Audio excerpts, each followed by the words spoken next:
Commander Vextar stood on the bridge of his flagship. The Dominion's edge, his long, thin fingers, moved across the glowing control panel. The screen showed a small blue planet floating in the dark space ahead. This was his 48th mission, to take over a new world. It should be easy, just like all the others. "Report," Vextar said to his second-in-command. "Sir, the planet is called Earth. The species calls themselves humans. They have basic space travel, but their technology is very simple. They only have a few small stations around their planet and one tiny moon base," the officer replied. Vextar nodded. This was normal. Most species barely left their home planets when the galactic hegemony found them. The humans would be no different. They would see his great ships, understand they could not win, and surrender quickly. Then the hegemony would take control of their world and add it to the empire. "How many ships do they have?" Vextar asked. "Maybe 50 small craft, sir. Nothing bigger than a transport ship. Their weapons are basic projectile systems, very primitive." Vextar almost smiled. His species had energy weapons that could destroy entire cities. His ships had shields that could stop any attack these humans might try. This would be over before lunch. "Send the standard message," he ordered. "Tell them to surrender or face the consequences." The communications officer worked at his station. After a few minutes, he looked confused. "Sir, we have a response." "Good. Do they surrender?" "Not exactly, sir. The message says, 'Welcome to our neighborhood. Care for some coffee?'" Vextar blinked his large eyes. In 47 previous conquests, no species had ever responded like this. They usually begged for mercy or tried to negotiate. They never invited him for drinks. "Are you sure the translator is working?" Vextar asked. "Yes, sir. The message is clear. They want to know if we would like to meet and share a beverage called coffee." Vextar looked at the small human space station on his screen. It was a simple metal structure spinning slowly in space. Maybe 100 humans lived there. His flagship alone carried 5,000 warriors. What were these humans thinking? "Sir, there's more," the communications officer said. "The human who sent the message identifies himself as Captain Lee Hyen. He says he's the commander of the space station. He wants to know if we're here for trade or exploration." "Trade?" Vextar repeated. "Do they not understand what our ships mean?" His tactical officer spoke up. "Sir, maybe they don't know what military vessels look like. Their ships are all civilian designs. They might not understand the difference." This made sense to Vextar. Many primitive species had no real military. They lived peaceful lives on their safe worlds until the hegemony arrived. These humans probably had never seen a warship before. "Send another message," Vextar said. "Tell them we represent the galactic hegemony. Tell them their world now belongs to us. They must surrender immediately." The communications officer sent the message. They waited. The response came back quickly. "Sir, Captain Lee Hyen says thank you for the information. He says he's never heard of the galactic hegemony before, but he's always happy to meet new people. He still wants to know if we'd like some coffee." Vextar stared at the screen. This was not normal. Even the most primitive species understood when they were being conquered. But these humans seemed to think this was just a friendly visit. "Maybe they're too stupid to understand," suggested the tactical officer. "No," Vextar said slowly. "Send a demonstration. Fire one warning shot near their station. Not close enough to damage it, but close enough to show our power." The weapons officer fired a single energy blast that lit up the space near the human station. It was a shot that could have destroyed a small ship. The humans would surely understand. Now the response came back in minutes. "Sir, Captain Lee Hyen says that was a very impressive light show. He asks if it's some kind of greeting custom from our culture. He says humans sometimes use fireworks for celebrations too." Vextar felt his first moment of doubt. Were these humans truly this naive? Or was something else happening here? Sir, the communications officer continued, Captain Lee Hyen says. He's prepared a welcome party for us. He's invited us to visit their station. He says they have coffee, tea, and something called pizza ready for us. A welcome party? Vextar repeated. Yes, sir. He says Dr. Park Meena, their science officer, is very excited to meet aliens. She has many questions about our culture and technology. Lieutenant Kim Dae wants to compare military traditions between our species. Vextar's confusion grew deeper. The humans had a military officer who wanted to discuss military traditions, but their scans showed no real military on this world. What kind of military traditions could they have? Sir, what are your orders? Asked his second-in-command. Vextar thought carefully. In 47 conquests, he had never encountered a species that reacted like this. Usually, after the warning shot, they surrendered immediately. These humans seemed genuinely excited to meet them. Maybe this was a new kind of trap. Maybe the humans were playing some kind of psychological game. But what could they possibly do? Their entire species was trapped on one small planet. His fleet could destroy their whole civilization if needed. Tell Captain Lee Hyen we will send a small shuttle to their station, Vextar decided. I will meet with their leaders personally. Sir, is that wise? His tactical officer asked. We know nothing about these humans. They're primitive, Vextar replied. What could they possibly do to harm us? Besides, I'm curious about this strange behavior. The communications officer relayed the message. Captain Lee Hyen's response was immediate and enthusiastic. Sir, he says, excellent. He's cleared their main docking bay for us. Dr. Park Meena is preparing a presentation about human culture. Lieutenant Kim Dae is polishing his dress uniform for the occasion. Captain Lee Hyen says he's looking forward to a long and friendly relationship between our species. Vextar prepared to leave his ship. He selected a small team, his best translator, a cultural specialist, and 2 guards. Not because he expected trouble, but because protocol required it. As his shuttle approached the human station, Vextar looked out at the small metal structure. It was so tiny compared to his great warships. The humans inside had no idea how easily he could destroy them all. But something nagged at him. No species had ever reacted to first contact like this. Every species in the galaxy understood that.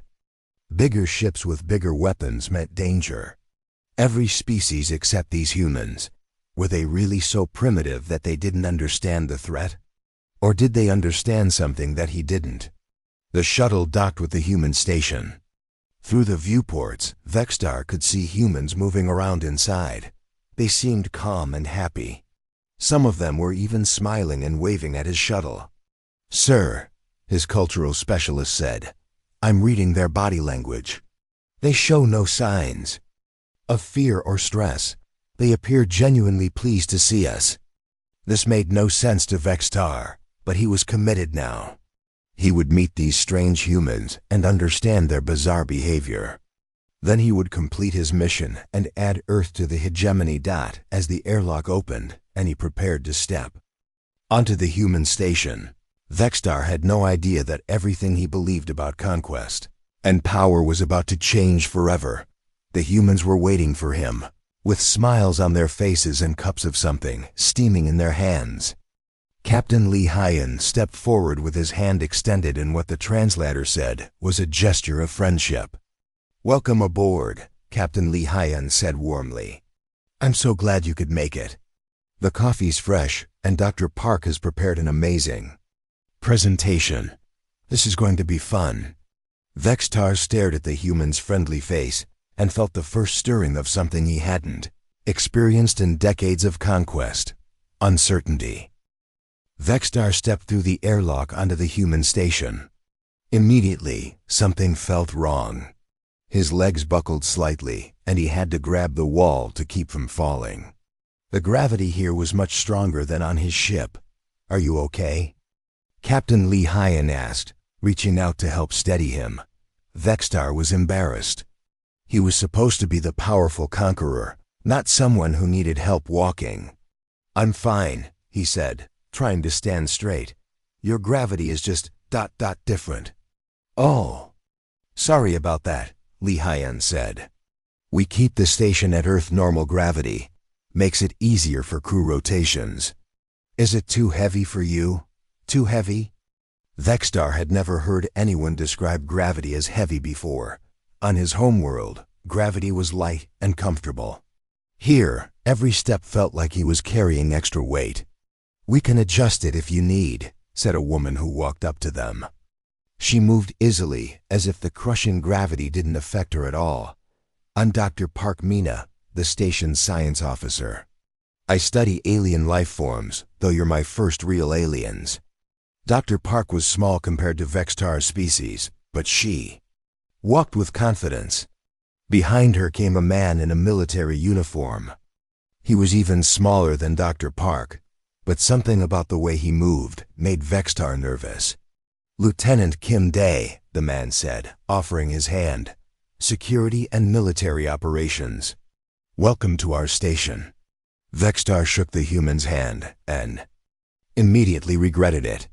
Kim Dae's grip was incredibly strong. It felt like his hand was being crushed in a metal clamp. The human wasn't even trying to squeeze hard. This was just his normal handshake. "Let's go to the meeting room," Li Haiyan said. "We have refreshments waiting." Walking through the station was torture for Vextar. Every step was an effort. His breathing became heavy. Sweat formed on his skin. Meanwhile, the humans walked normally, chatting and laughing as if nothing was wrong. They passed a maintenance area where a human was working. Engineer Choi Bin was lifting a metal beam that looked like it weighed as much as a small vehicle. He carried it easily over his shoulder, whistling a tune. "Excuse me," Choi Bin said politely as he walked past them. The beam he carried would have required a mechanical lifter on any hegemony ship. This human treated it like a light stick. "How much does that weigh?" Vextar asked, pointing at the beam. "Oh, maybe 200 kilograms, Choi Bin replied. "Not too bad. Yesterday, I had to move the really heavy stuff, about 400 kilograms each." Vextar stared. 400 kilograms was more than he weighed.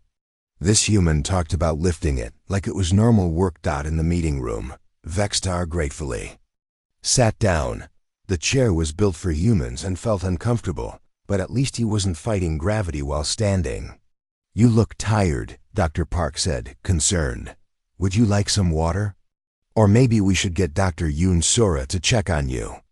"I'm fine," Vextar lied. He was not fine. The gravity was making him feel sick. Dr. Yoon Sora arrived anyway. She was the station's doctor, a small woman with kind eyes. She looked at Vextar with professional concern. "Your breathing is rapid and your skin color has changed," she observed. "Our gravity is affecting you badly. This is normal for visitors from low-gravity worlds." "Low-gravity worlds?" Vextar asked. "Most intelligent species in the galaxy evolved on planets with light gravity," Dr. Yoon explained. "It makes sense. Heavy gravity worlds are dangerous places. Most life forms can't survive there. But humans did survive," Vextar said slowly. "Oh. Yes," Dr. Yoon smiled. "Earth has pretty heavy gravity compared to most planets. We're used to it. Actually, we like it. When our astronauts spend too much time in low gravity, they get weak and sick.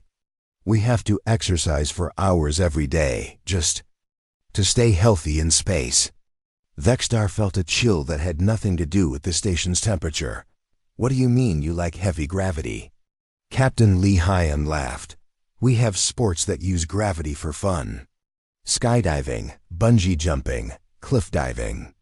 People pay money to jump off high places and fall fast." "You jump off high places for entertainment?" Vextar asked. "Sure," Li Haiyan said. "The higher the better. Some people jump from aircraft flying at 10,000 meters high. They fall for minutes before opening their parachutes. Dr. Park pulled out a tablet and showed Vextar videos of humans doing these activities. He watched in horror as humans threw themselves from incredible heights, laughing and screaming with joy as they fell. "Here's roller coasters," Dr. Park said, changing the video. "We build machines that spin us around and drop us suddenly. Children love them." The video showed young humans, children, being spun at speeds and subjected to forces that would kill most adult aliens. They were laughing and cheering, begging to do it again. "Children do this?" Vextar whispered. "Oh, that's nothing," Lieutenant Kinde said. "Wait until you see contact sports." The next video showed humans deliberately running into each other at high speed. They wore some protection, but not much. Bodies collided with tremendous force. Sometimes they got hurt badly, but they got up and did it again. "This is called American football," Kinde explained.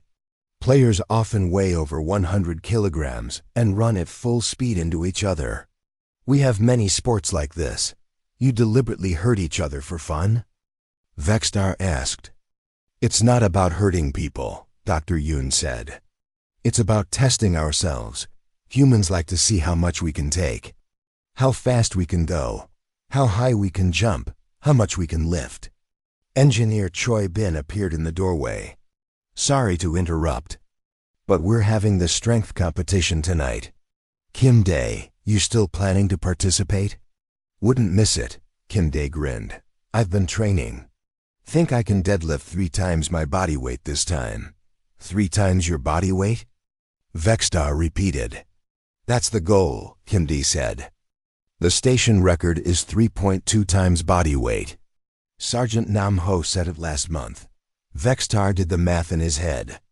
If Kim Dae weighed about 80 kilograms, he was planning to lift nearly 250 kilograms. For fun, in his spare time. "Is this normal human behavior?" Vextar asked Dr. Park. "Pretty normal," she replied. "Humans have always pushed their physical limits. It's how we survived on Earth. Our planet is dangerous, so we had to become tough." "Dangerous how?" Vextar asked, though he was beginning to fear the answer. "Well, Earth has extreme weather, dangerous animals, natural disasters, and challenging terrain," Dr. Park explained. "Our ancestors had to be strong and adaptable to survive. So we evolved to handle stress and physical challenges." Dr. Yoon nodded. "Human children play games that would be considered dangerous training exercises on most worlds. Tag, where we chase each other. Wrestling, where we try to pin each other down. Climbing trees and jumping between branches." "And these are games?" Vextar asked weakly. "Children's games," Captain Lee Hyen confirmed. "We start them young so they grow up strong and tough." Vextar thought about his own species' children. They were kept safe and protected, never allowed to face any real physical challenges. The idea of young ones deliberately subjecting themselves to danger was terrifying. "I think I need to return to my ship," Vextar said. The gravity was making him feel sick, and these revelations about human physical capabilities were disturbing. "Of course," Dr. Yoon said kindly. "But let me give you something for the gravity sickness first." She handed him a small device. "This will help regulate your inner ear and reduce nausea. We developed it for our own people when they first go to low-gravity environments. The humans had technology to help them adapt to different gravity levels. Of course they did. They lived on a high-gravity death world and had learned to survive everywhere. As Vextar prepared to leave, Engineer Choi Bin casually mentioned, "Oh, if you visit Earth, be careful about the gravity. Station gravity is only about 90% of Earth normal. The planet itself is even heavier." Vextar stared at him. "This isn't full Earth gravity?" "Nope," Choi Bin said cheerfully. "We keep it a little light up here for comfort. Makes the work easier." Vextar stumbled back to his shuttle, his mind spinning. These humans lived in gravity that was crushing him, and they called it light and comfortable. Their children played games that would be military training exercises for his species. They exercised by lifting weights that would require machines on his world Dot as his shuttle returned to his flagship. Vextar realized that everything he thought he knew about physical capability was wrong. The humans weren't just surviving on a high-gravity world, they were thriving on it. They had adapted so well that they used gravity as entertainment. What kind of species was he dealing with? What kind of world had created beings who treated crushing gravity as a playground? For the first time in his career, Vextar began to wonder if this conquest might not be as easy as he had thought. Vextar spent the night thinking about what he had seen on the human station. The next morning, he decided to learn more about these strange creatures. He returned to the station with a larger team, including his best scientists and cultural experts. Captain Li Haiyan greeted them warmly again. "Welcome back. Dr. Kang Jin is here today. He's our anthropologist. He studies human history and culture. I thought you might like to meet him." Dr. Kang Jin was an older human with gray hair and kind eyes. He seemed excited to talk with aliens about his favorite subject, humans themselves. "I understand you want to learn about our species," Dr. Kang said as they sat in the meeting room. "Where would you like to start? How did humans become the dominant species on your planet?" Vextar asked. Dr. Tong smiled. "That's a great question. Most intelligent species evolved from prey animals, creatures that survived by hiding, running away, or living in groups for protection. Humans are different. Different how?" Vextar asked, though he was starting to fear the answer. "We evolved from hunters," Dr. Kang explained. "Our ancestors were persistent predators." "Do you know what that means?" Vextar shook his head. "It means we hunted by chasing our prey until it collapsed from exhaustion," Dr. Kang said. "We weren't the fastest or strongest predators, but we never gave up. We could run for hours and hours without stopping." Vextar, as cultural expert, looked worried. Most galactic species came from prey animals that had learned to avoid predators. The idea of a species that evolved from predators was disturbing. "Show them the video, Jin," Captain Li Haiyan suggested. Dr. Kang pulled out his tablet and showed a video of a human running across a desert landscape. The person ran for hours without stopping, chasing a large four-legged animal. "This is how our ancestors hunted," Dr. Kang explained. "The animal is faster than the human, but it can't run forever. Eventually, it gets tired and overheats. The human just keeps coming. In the video, the animal finally collapsed, exhausted. The human walked up to it calmly and killed it with a simple spear. The animal never had a chance to rest," Dr. Kang continued. "Every time it stopped to breathe, the human appeared again. This hunting method is called persistence hunting, and humans are the best at it on Earth." "You hunted animals to death by never stopping?" Vextar asked. "That's right," Dr. Kang said proudly. "No other species on Earth can match human endurance. We can run farther than horses, swim longer than dolphins, and walk farther than any land animal." Technician Lin Jun entered the room carrying some equipment. He overheard the conversation and laughed. "Are you telling them about persistence hunting? Did you mention that some humans still do it for fun?" "Do what for fun?" Vextar asked. "Ultramarathons," Lin Jun explained. "Races where humans run for hundreds of kilometers without stopping. Some races last for days. People do it because they enjoy it." Vextar stared at him. "You run for days without stopping, for entertainment?" "Sure," Lin Jun said.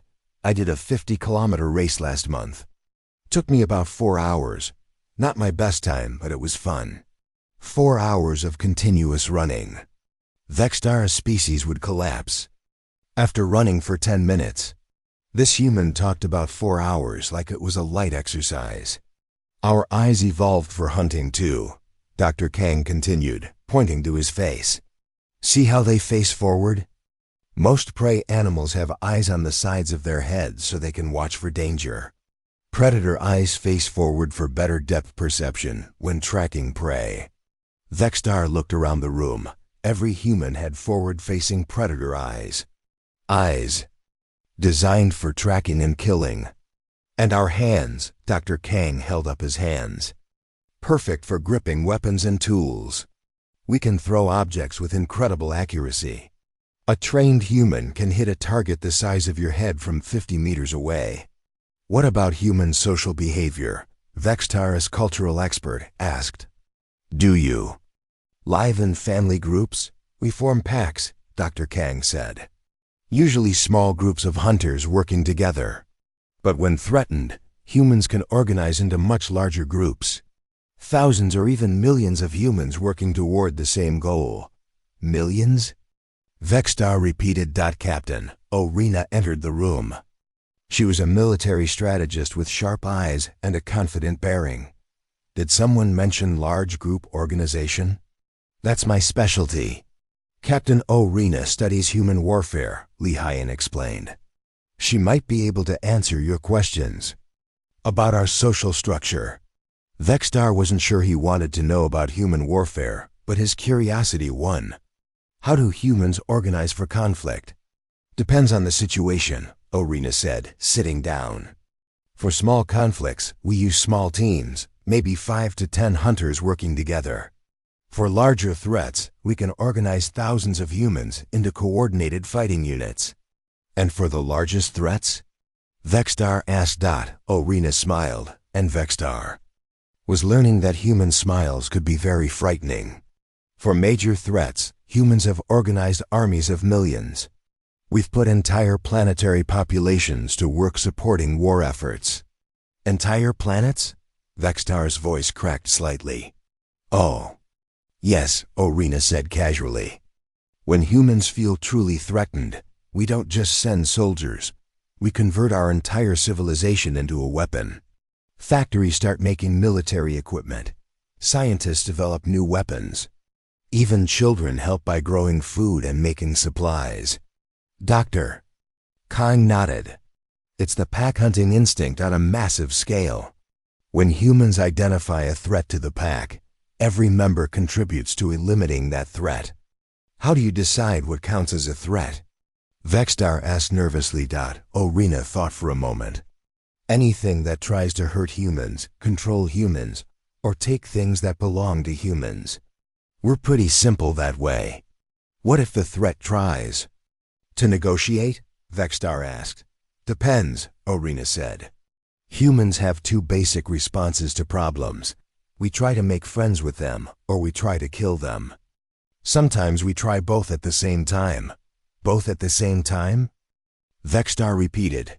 Sure, Captain Lihayan said. We'll negotiate and try to find a peaceful solution. But while we're talking, we're also preparing for war just in case the negotiations fail. We call it speak softly and carry a big stick, Orina added.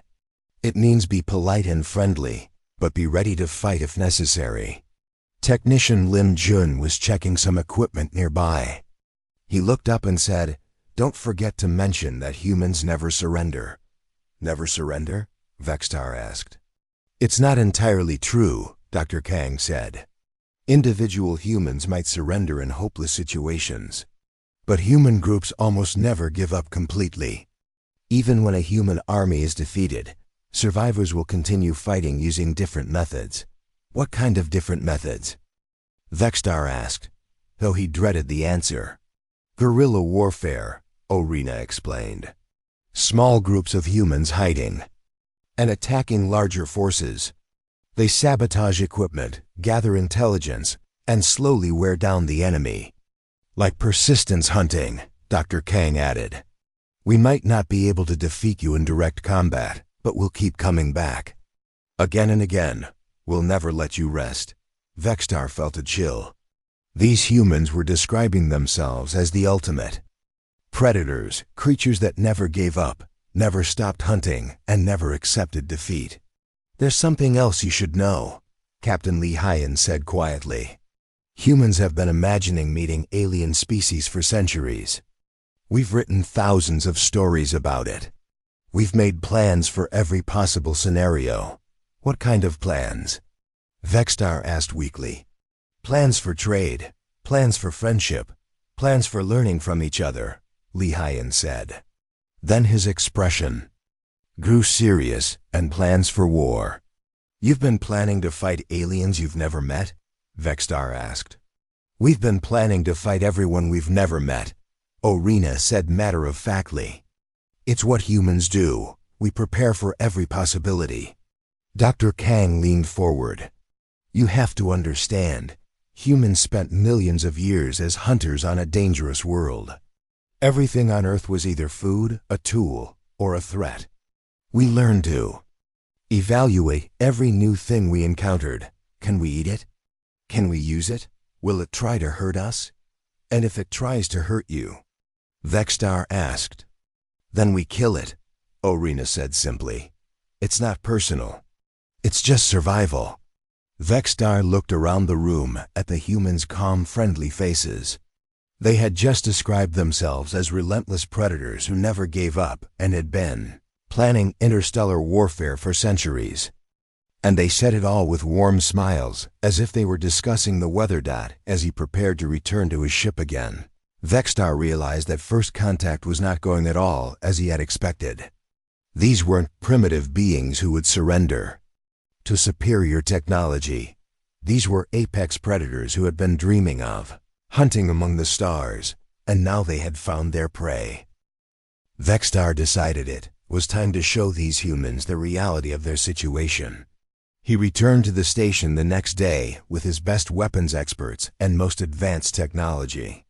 If humans thought they were dangerous, they needed to see what real galactic-level civilization could do. Captain Li Hyan, Vexstar said formally, I think there has been a misunderstanding. You seem to think we are here for friendship and trade. We are not. We are here to add your world to the galactic hegemony. Oh, Li Hyan said, looking interested rather than afraid. So you're conquerors then? That's fascinating. We wondered when we'd meet some, Vexstar blinked. You wondered when you'd meet conquerors? Sure, Li Hyan said. It makes sense that some species would be aggressive expansionists. We've written lots of stories about it.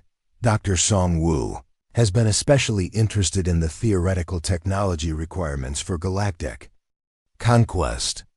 A new human appeared, Dr. Song Wu, the station's weapons researcher.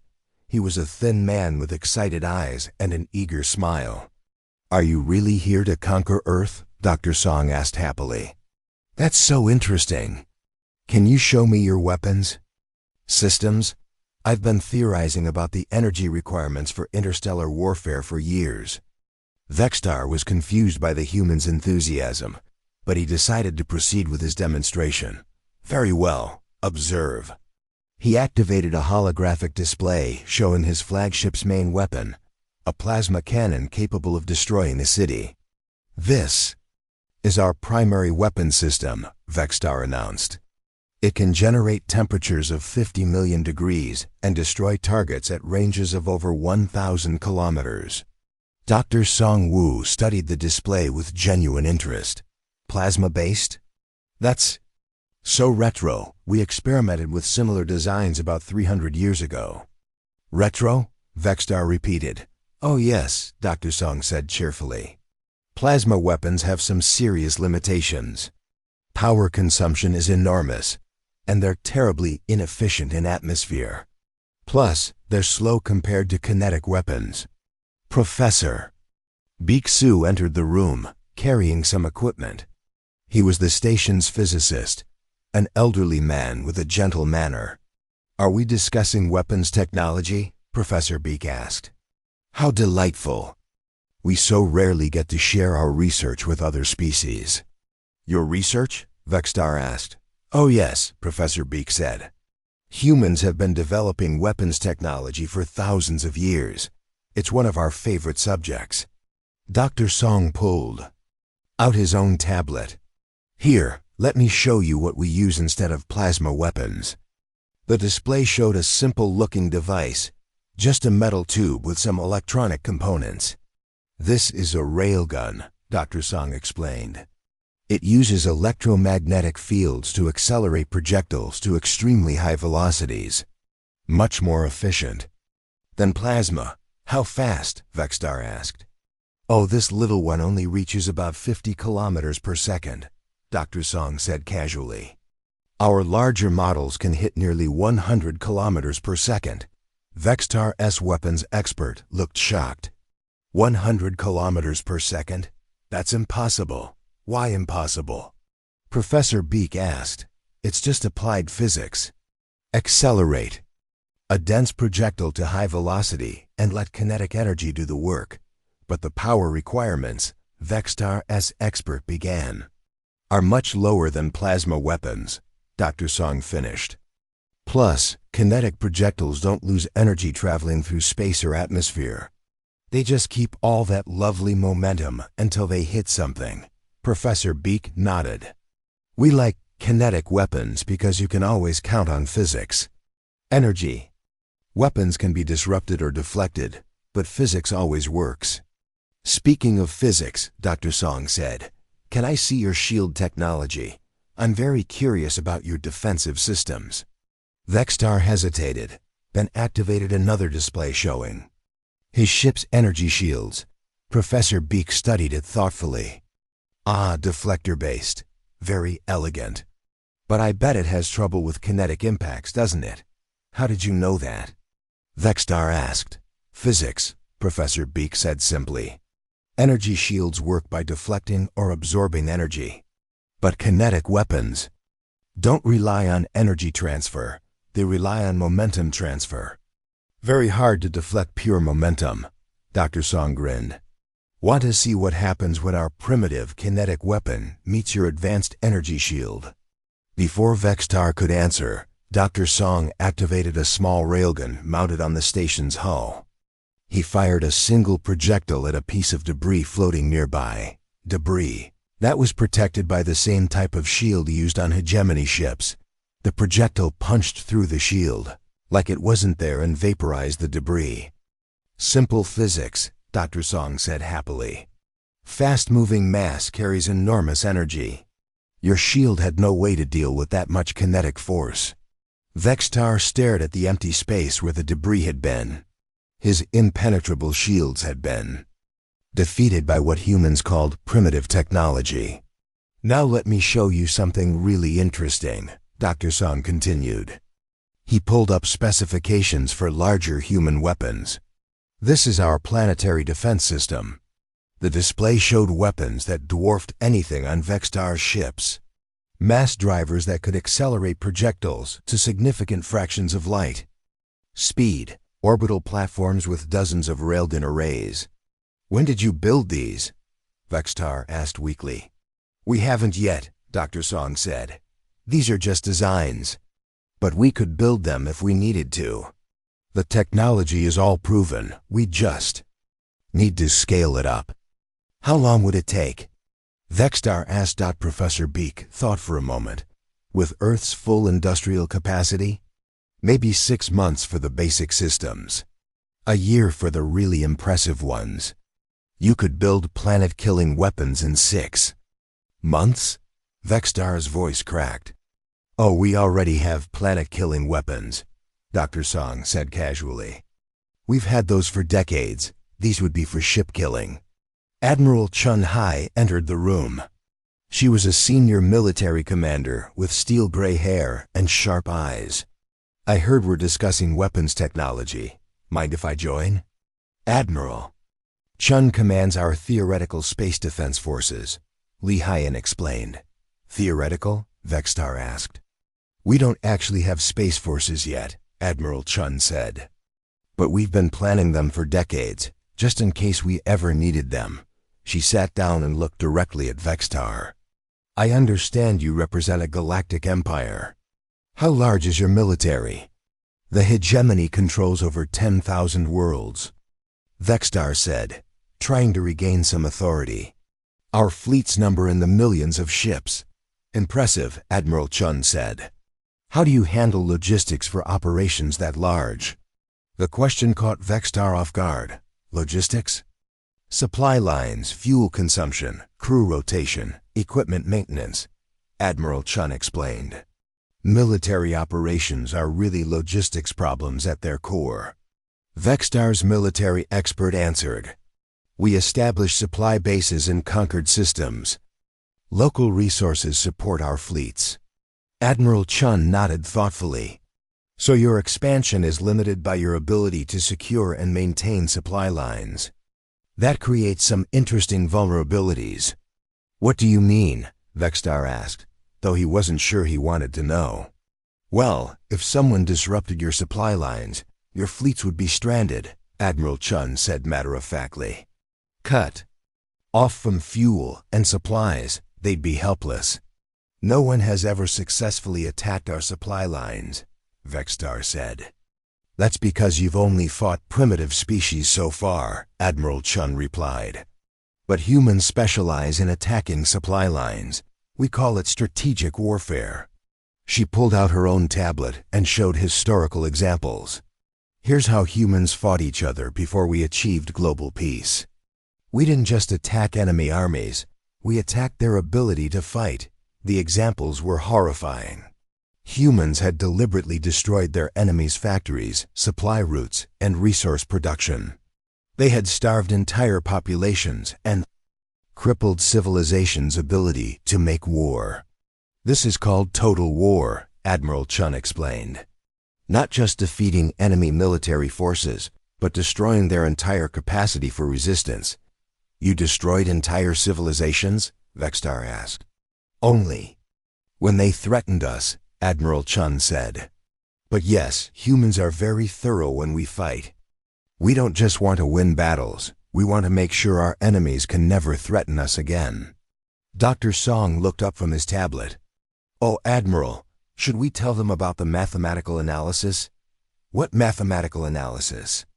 Vexstar asked. Dreading the answer, Admiral Chun smiled, another terrifying human smile. We've been calculating the theoretical requirements for interstellar warfare. Fuel consumption, travel times, communication delays, supply requirements. And, Vexstar prompted. And we've determined that any galactic empire would be extremely vulnerable to asymmetric warfare, Professor Beak said. The distances are too vast, the supply lines too long, the communication delays too significant. What does that mean? Vexstar asked. It means a small mobile force could cause enormous damage to a large empire, Admiral Chun explained. Hit supply bases, disrupt communications, force the enemy to spread their forces thin trying to protect everything. Dr. Song nodded enthusiastically. We could build fast, stealthy ships designed specifically for disrupting supply lines. Hit-and-run tactics across multiple star systems simultaneously. You've been planning interstellar guerrilla warfare? Vexstar asked. We've been planning everything, Admiral Chun said simply. It's what humans do. We think about problems before they happen. Vexstar looked around the room at the humans' calm, confident faces. They had just demonstra. Vexstar returned to his flagship in a state of confusion and growing fear. Nothing about this conquest was going according to plan. The humans should have surrendered by now. Instead, they seemed excited about the possibility of war.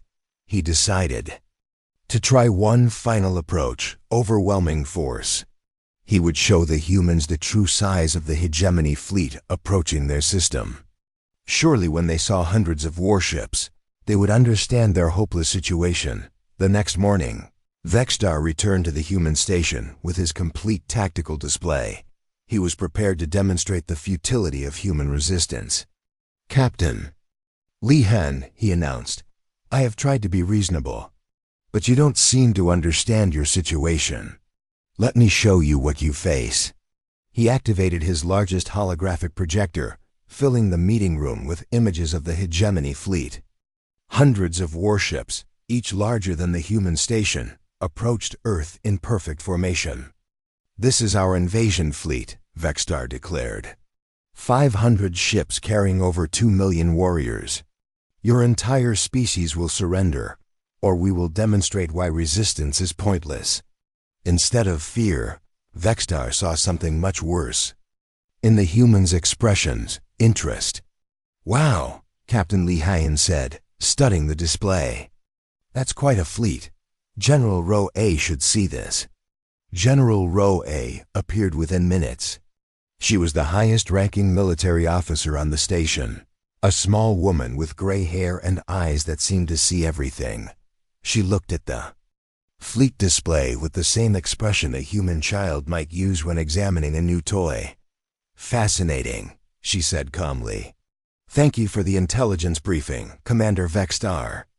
"Intelligence briefing?" Vextar repeated. "Oh yes," General Ro said. "This is extremely valuable tactical information. Fleet composition, formation patterns, ship classifications, probable weapon capabilities. Our analysts will love this data." "Your analysts?" Vextar asked weakly. "Dr. Han Kyung, come look at this." General Ro called Dr. Han Kyung was the station's strategic analyst, a middle-aged woman with sharp eyes and a quick mind. She examined the fleet display with obvious excitement. "Excellent," she said. "Look at this formation pattern. Very orderly, very predictable. And they're approaching in a single group, no reserve forces, no flanking maneuvers. What does that mean?" Li Haiyan asked. "It means they're used,"